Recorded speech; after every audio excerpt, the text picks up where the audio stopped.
Raider Nation, what's going on? Hopefully you like my outfit today because they're our sponsor. Shout out to Marine later. Coming up here on the show, Justin Herbert injury news. Is he going to be playing against the Raiders on Thursday Night Football? What's the latest on Josh Jacobs? What's the latest on Maxx Crosby? One change that the Las Vegas Raiders need to make right freaking now. And then I'm going to tell you some numbers about the Raiders' playoff chances. They're going to be like, holy shit. So you're telling me there's a chance. So Justin Herbert, this news broke bright and early on Monday around the Chargers quarterback, and the report is that Herbert is not expected to play against the Silver and Black on Thursday Night Football. He fractured his right finger on Sunday during their loss, and if you're the Chargers, you're sitting there at 5-8, kind of just like where the Raiders are at. You're not going to risk anything to your franchise quarterback in Herbert. So it's unknown how much time that he's going to miss. He's going to go visit multiple doctors out there, but the reason why that this is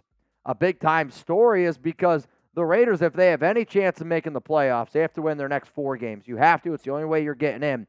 And with no Herbert, it means their job gets a little bit easier because the expected starter is going to be Easton Stick. So Easton Stick against Aidan O'Connell on Thursday Night Football. Stick against the Denver Broncos last week was 13-24 for 179 yards, no touchdowns, no interceptions, is not a good quarterback at all. But both of these teams, division rivals, both teams sitting at 5-8. If you want to join us for our Week 15 watch party here on the Raiders Report, I want you to click that subscribe button right now, and I want you to turn on those notifications. Also, we are going to be giving away a signed Davante Adams jersey by Tay himself. It is a beautiful jersey. The only way that you're going to win is if you subscribe and if you join us on Thursday Night Football for a chance to win a Davante Adams jersey. So if you're like, Mitch, I don't want to watch the Raiders and Chargers. I don't want to watch Easton Stick and Aidan O'Connell. I mean, I would imagine you'd want a chance to win a Davante Adams jersey. It sounds like an awesome Hanukkah gift. Sounds like an awesome Christmas gift. The holidays here on the Raiders Report, we're trying to do our best here to give back. All right, let's get now to the latest here around Josh Jacobs. In the moment that we are recording this video on Monday, the injury report was just released, and Jacobs is dealing with a quad injury. It was actually originally believed to be a knee injury, and he is questionable to play against the Chargers. So when the Raiders released their injury report, nobody practiced on Monday. It's more of a guess, if you will. And Josh Jacobs, amongst others like Maxx Crosby, Andre James, Colton Miller, and Kanai Malga were all listed as that they weren't going to be able to participate on Monday.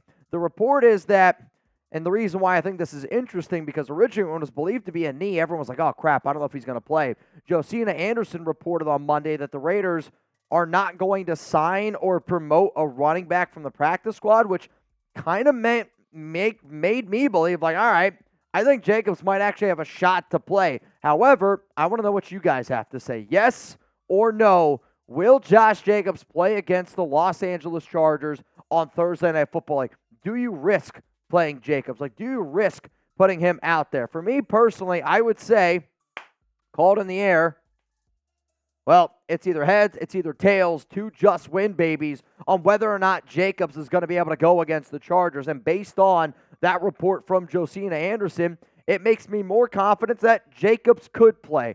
I also wouldn't blame Jacobs for wanting to sit out because he's going to be a free agent this offseason, and we know that Jacobs is not going to be coming back to the Raiders, and nor should the Raiders really want Jacobs back. Like, I'm not going to pay him $14 million on the franchise tag, and he wants a long-term deal. And when you actually watch Jacobs run, I mean, he has clearly lost the step. He is nowhere near where he was last season. So because of all those reasons, you know Jacobs isn't going to be back. He wants to test the free agent market on a short week.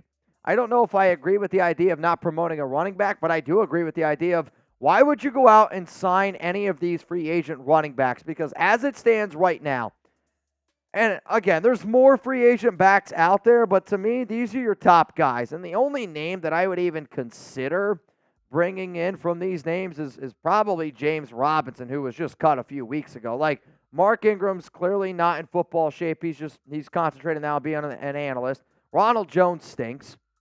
Duke Johnson, J.D. McKissick, Darrell Williams, they're more pass-catching backs. Tevin Coleman can never stay healthy. And then Caleb Huntley, I'm just good on all these players. However, though, if Jacobs is unable to play, I just don't understand how the Raiders don't promote Sincere McCormick. Like, I think Sincere McCormick is a better running back than Zamir White. Zamir White, I watched him last season. I watched him this season. He's not any good at football. What's crazy is, though, he's your best running back between the tackles because they're not going to feed Amir Abdullah 5-10 carries between the tackles. He's just too small of a back. Yes, he's got that relationship with Kennedy Polamalu. He's just your pass-catching back. You have your fullback in Jakob Johnson, who is more of just your run blocker out there. And then you got Brandon Bolden. Y'all know what I think of Brandon Bolden. The fact that Bolden is on an NFL team in the year 2023 is absolutely ludicrous to me. So, like, why would you promote Sincere McCormick? Why wouldn't you try to give your team the best chance to win if Jacobs can't go out there? Because Zamir this season, 20 carries, 54 yards. He's averaging 2.7 yards per carry, and that's not even my biggest knock on him. The fumbles. Like, Zamir White has a severe fumbling problem. Yeah, that's one fumble loss, by the way. Like, Zamir's inability to run, it kind of reminds me of Hunter Renfrow anymore, and I was talking about it today in the studio with the guys where anytime Hunter Renfrow catches the football anymore, and I'm telling you this, Hunter Renfrow will not be a Raider next season. They're going to cut him.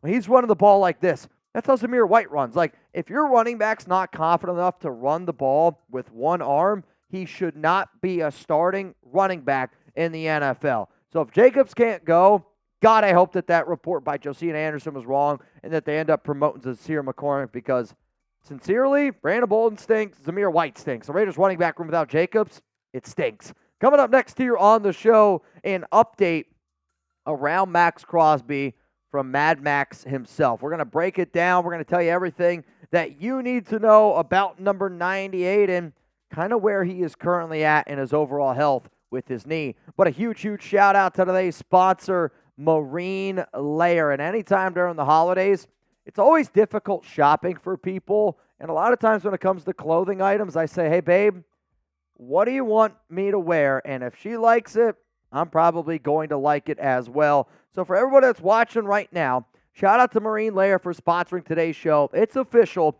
that I have found the softest t-shirt mankind has ever made. Marine Layer is the go-to brand for great fitting and stylish closet staples.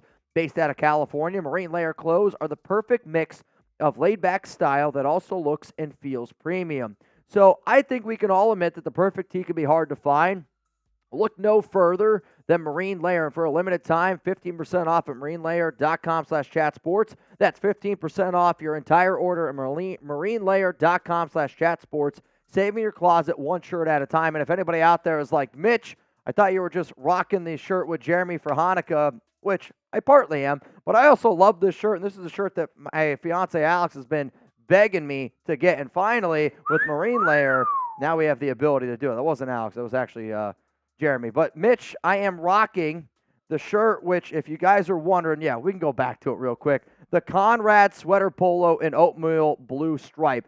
I like shirts like this because this is honestly the type of clothes that I wear when I'm not on the show. Believe it or not, I don't always wear Raiders jerseys backwards. So I like this one because it matches my eyes. And one of the reasons why I wanted to get it is because at the time when I first got this shirt, I had a mustache, for those that don't know. And on their website, they had this guy. And I was like, all right, if I have a mustache and he's rocking it as well, I think I'm going to look pretty good in it. Bottom line is this. I know how difficult it is to go out there and find. And the shirt that Jeremy actually has from Marine Layer that he loves is this one. So you can go with Jeremy's selection. You can go with mine. Bottom line, if you want to go, you can go down in the comments. You go down in the description, marinelayer.com/chatsports for 15% off your entire order. All right, let's go now to the Maxx Crosby injury news here that I know all of y'all want. So Crosby on his podcast was talking about his knee, how it was feeling. I know it's been reported out there that the Raiders are kind of looking at potentially shutting him down with a lot of the knee injuries that he had. And this is what he had to say on his podcast. This was before the Vikings game.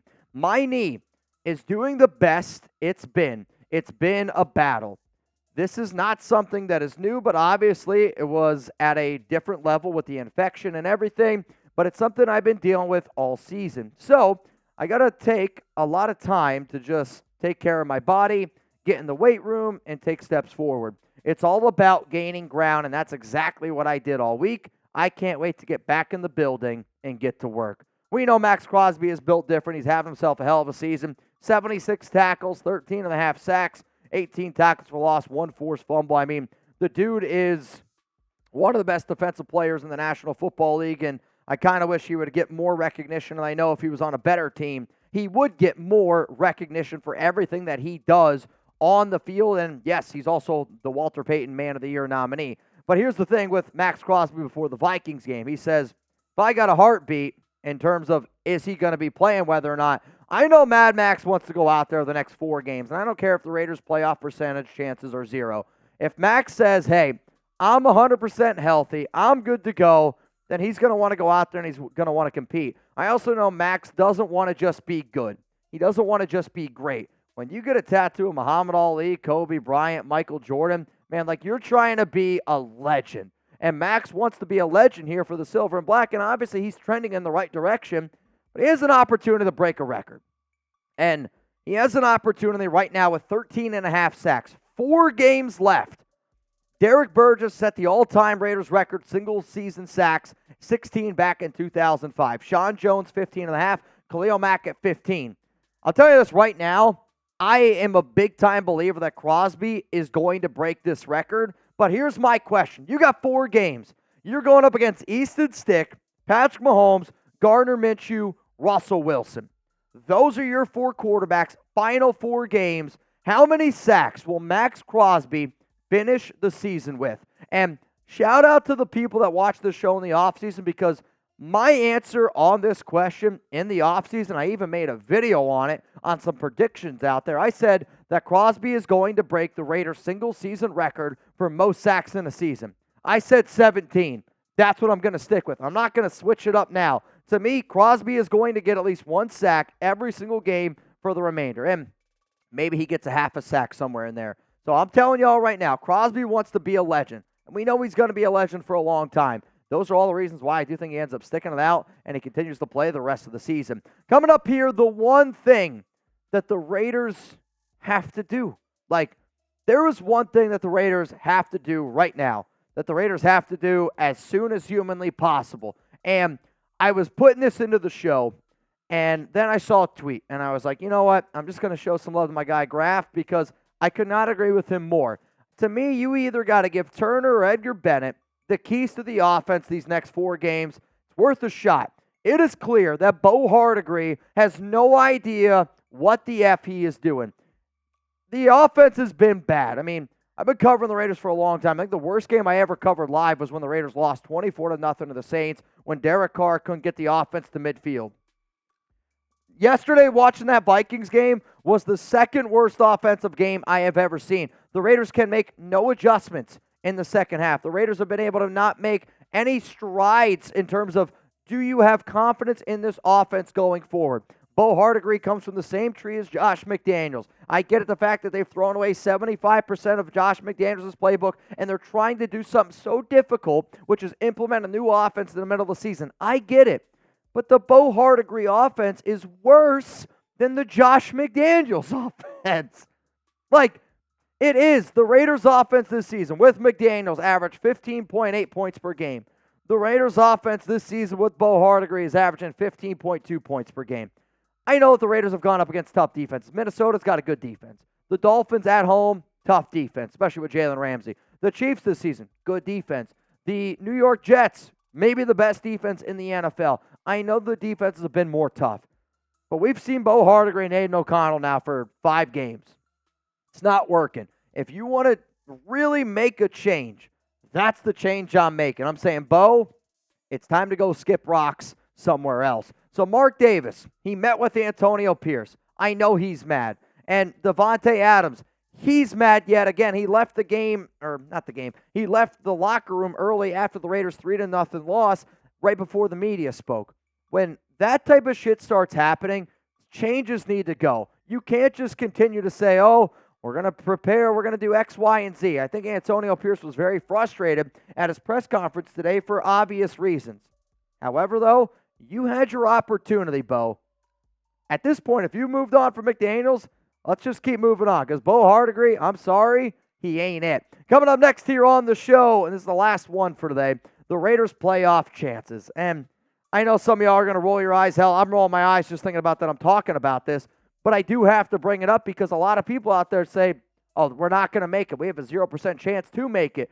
The game that was the least important game out of your final 5 was the Minnesota Vikings game. And because the way that certain games went yesterday, I mean, if I told you right now that the Raiders can still control their own destiny, it's a crazy thing. I understand that. And if the Raiders beat the Chargers, beat the Chiefs, beat the Colts, and if they beat the Broncos, you have to win your next 4 games. If you do that, based on the New York Times, the Raiders have a 51% chance to make the playoffs. Now, if you lose a single game, if you lose one more game for the rest of the season, your playoff chances go to 0. You will not make the playoffs. You're not going to get in. So you got to win your next 4. Do I think that that's going to happen? No. Of course I don't think that that's going to happen. Do I kind of hope that it does? Yeah, I still want the Raiders to make the playoffs. Like, to me, I'm at the point in the season where I want Las Vegas to either win their next 4 games or lose their next 4 games so we can get a better draft pick. I don't want any kind of in between. Nothing at all. But as it stands right now, this is what the Raiders' AFC playoff picture is before Monday Night Football. That's very important to note. The Baltimore Ravens are at 10-3. Miami Dolphins at 9-3. Again, they play on Monday night tonight. Chiefs are 8-5. Jags are 8-5. But the teams that are in the hunt, Browns 8-5. The Steelers at 7-6. They're in a really bad spot with their quarterback. Indianapolis 7-6. Raiders still play them. Houston, C.J. Stroud's in the concussion protocol. Denver, Cincy, Buffalo, all 7-6. Like, I understand that the chances aren't high, but there is a lot of crazy shit that can happen with this AFC playoff picture. And if the Raiders are able to win their next 4 games and finish the season at 9-8, they have a 51% chance of making the playoffs. Now, when you look at the overall NFL records here, it's not 100% right. The Chargers are 5-8. The Chiefs are 8-5. The Colts are 7-6, and the Broncos are 7-6. So with the Raiders' remaining schedule, they will be the underdog, I would imagine, probably in every game going forward. Though they might actually not be the underdog in the Chargers game because Easton Stick is expected to start in that game, which the over-under in that one, bro, it's going to be like 37. It might even be less than that. It might be the lowest over-under we've seen all season. It might be 32 points or something like that. I don't blame Vegas for doing it. But the Raiders got to win these next 4 games if they want any shot at getting in. So here's your opportunity. How many games do you think the Las Vegas Raiders win? Let me know down in the comment section. I'm going to say that I do think that Las Vegas squeaks out one more game, and maybe it's the game against the Chargers because Easton Stick is starting.